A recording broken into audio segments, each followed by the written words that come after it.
Hey,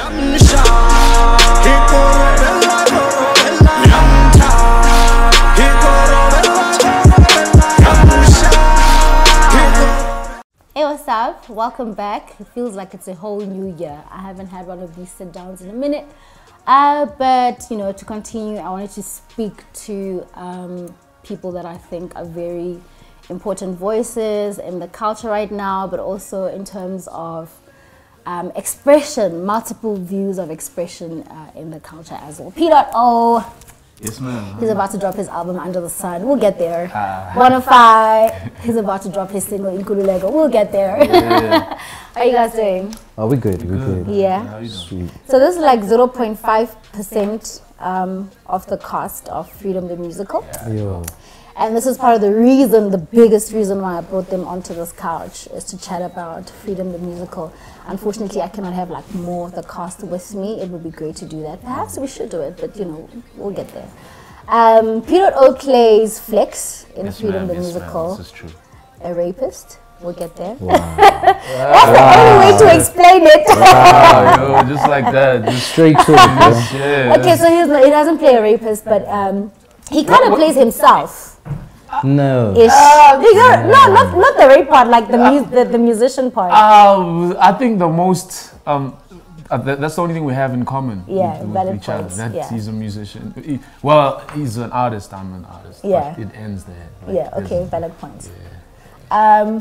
Bonafide plays a student leader, one of the lead student leaders. Him and his closet girlfriend Simpiwe Ndlovu, who plays Pindile in the film. Like really closet. And I wish you guys would actually watch the play, but this is part of the reason why I need them on the couch, to sensitize you to a lot of things that are happening behind the scenes that we're not privy to.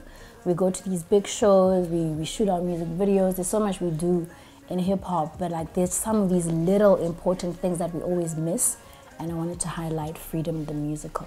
Let's start with when you guys first got the script for the play, your characters, what were your first reactions?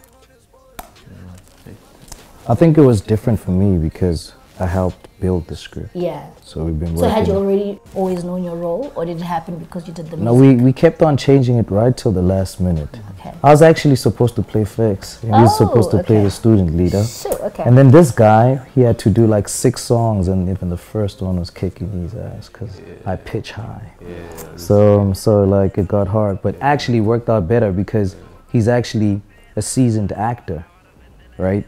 And I was supposed to do the acting, and I don't actually act, right? And what made my role very simple for me is because it was a lot of singing. So I took that role it was quite easy, but it was different, the script thing, because I helped write the script with Obris Khabi.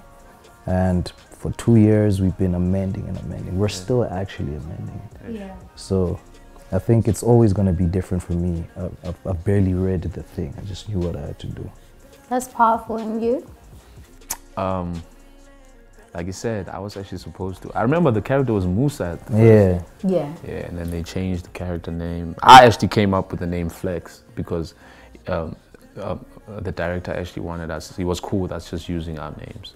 You know, I felt like for me to dive into this character, I really need to remove myself completely. And once I remove myself, then I can get into that space and get lost in that space. So I needed to give him a name, I needed to give him a look, I needed to give him a background, a story, what he's about, like completely and holistically. So that's how I was able to dive in. But it was a very challenging character for me because I don't even think like the dude does. You know, I'm way more chilled. I don't like like I don't like fame and shit like that. So, can we cuss? Yeah. Oh shit, my bad. It's a hip-hop platform. Yes, you can. Yeah, so it was very, very interesting for me to actually portray that kind of character, but I learned a lot from, being in that space. And I think Bona is like one of the most talented musicians I've ever met. And this is not like just, blowing hot smoke. I mean, you've seen play. So it was very easy to learn from him as a music director and the director himself.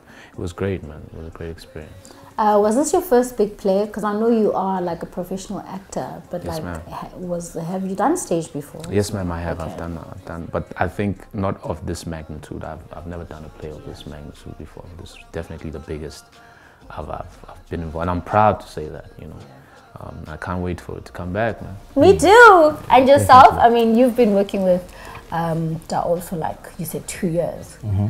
But I mean, you did say that it was kind of like a challenging. I mean, it's 3 hours long. It's two and a half. Well, you can't do intervals. Yeah. It's like two hours. Yeah. So I mean, was this your first stage play? And was this like how was you getting into? Okay, now this is the character I'm going to play. And how did you prepare yourself physically? Because musical theatre is it's a whole physical, emotional, so everything. I won't lie, it was challenging, but I winged it, hey? I won't lie, I winged it because I had the liberty to, or the flexibility to, dealing with that script every day in the morning, 4 a.m., 5 a.m., I'm still up. And then I have to go teach the music, do this, do this. It becomes a part of you, becomes a part of the DNA. But also living with the director is an added advantage because you'll be asking notes like, yo, so Mr. Skavi, how do I finesse this situation? And he's like, hey man, just be you. And I think that's what he tries to get out of everybody, the authenticity. That's his directing style, to get everybody to be as natural as possible. And tapping into that is a journey that only a great director can get you to get into it. And I think I came very close to it, you know. So for me, it was just, I was advantaged that we worked on the script and I'm with the director every day. But it was still difficult in that my mind was like, oh, I'm acting, or I have to act.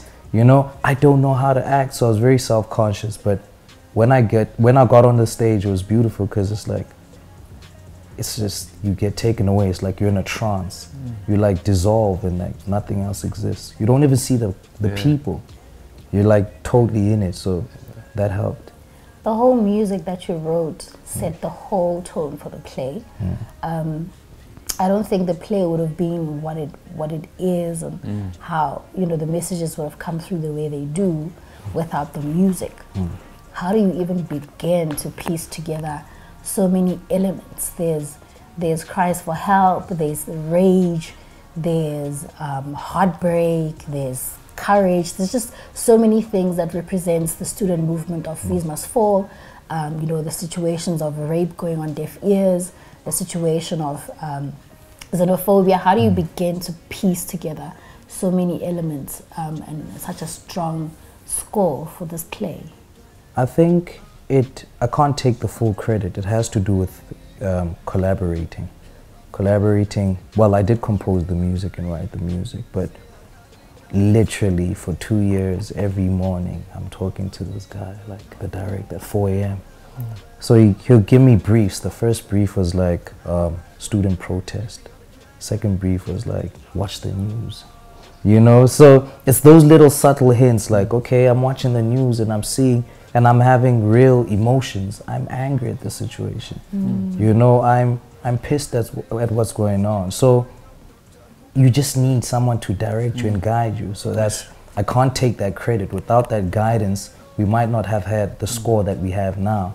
So that guidance was important. And then obviously my own creativity, my own connecting to things spiritually as well, that helped a lot. But making that music wasn't difficult at all, to be honest. It was just a lengthy process that, it was beautiful. It was just a beautiful journey.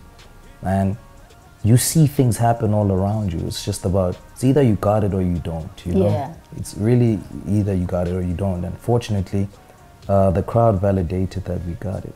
So I want to ask, though, you know, because musicians are very versatile, even though they may, you know, maybe you can say I'm a rapper, but there's so many more elements to you as a musician beyond a rapper. When I first got introduced to you, and when a lot of people got introduced to you, was through the trap scene. You know, that's the sound that we got to know you for.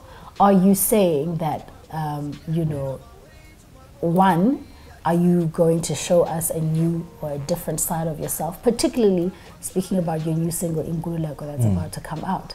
Is this the new side of Bona that we're going to start seeing? What else is there behind? I know you rap really well as well. Like, what else is there behind you as a musician? I don't think it's a new Bona, it's the evolution. Okay. I think we're constantly developing and constantly evolving. But trap has always been my template. I was trapping since '09, you know? We just haven't had the platform to be like the leaders of that voice, you know? But I've been about it. So I now take an African essence and put it into trap. I take classical music. I used to love classical music growing up. I love jazz music.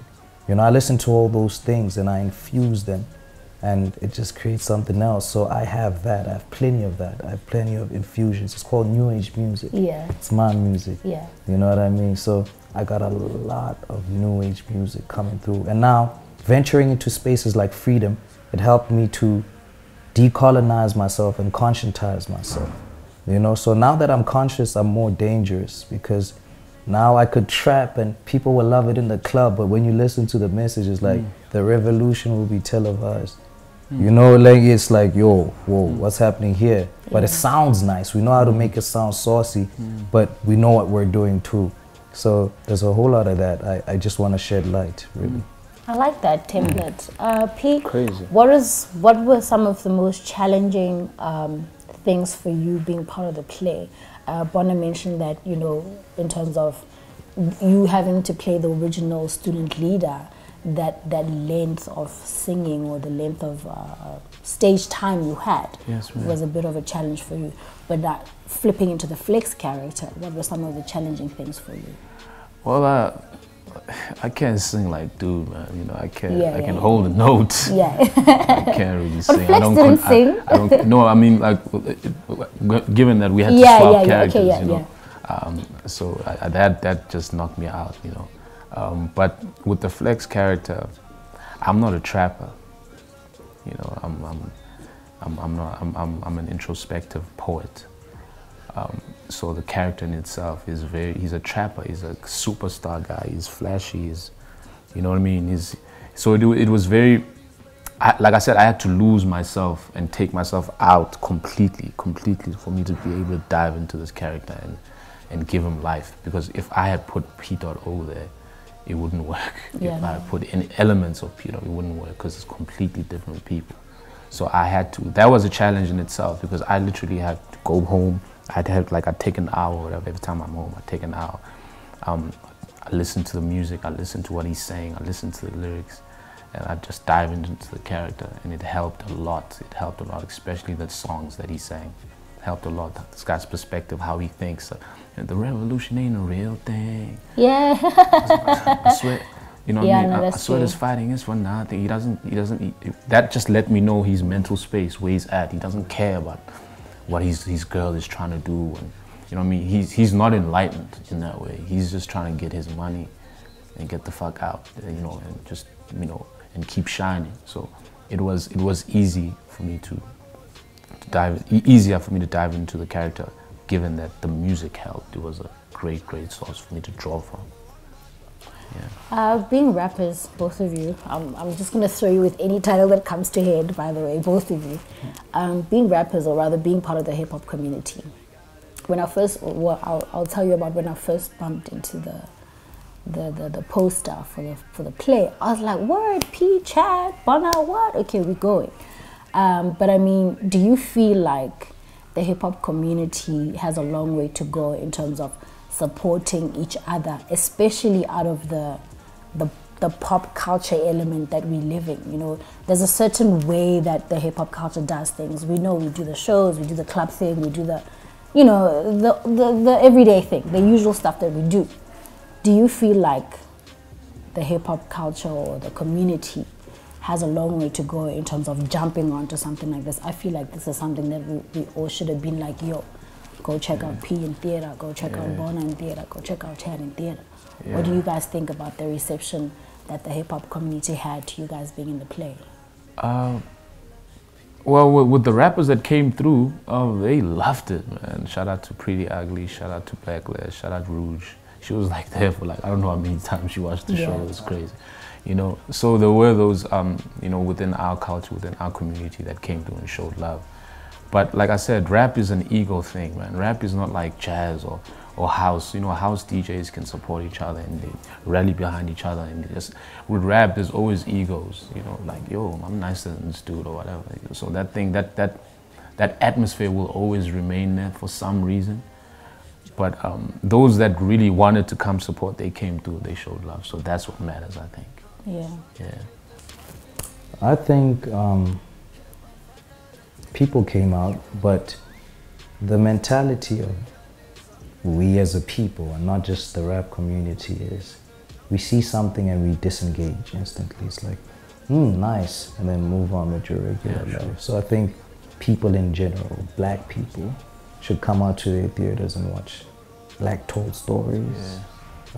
Because when you check out the opera 1,300 seater, you should be able to fill that up every day for 32 shows.